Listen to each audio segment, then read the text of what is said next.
Assalamu alaikum wa rahmatullahi wa barakatuhu. Bismillahirrahmanirrahim. Talabul ilmi faridatun ala kulli muslimin. அறிவை தேடி கற்பது ஒவ்வொரு முஸ்லிமின் மீதும் கடமையாகும் என்ற நபிமொழியை கொண்டு இந்த மாணவர் மன்றத்தை ஆரம்பம் செய்கின்றேன். அல்ஹம்துலில்லாஹ். நிகழ்வை ஆரம்பிக்கும் முகமாக இருள் சூழ் உலகில் ஒளி தீபமாய் அமைந்த இறைவேதத்திலிருந்து சிலவற்றை ஓதிச் செல்வதற்காக சக வகுப்பு நண்பர் அனான் அவர்களை அன்புடன் அழைக்கின்றோம்.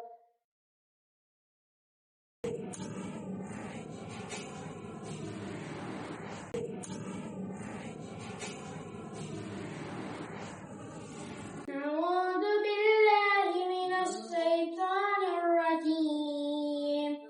بسم الله الرحمن الرحيم.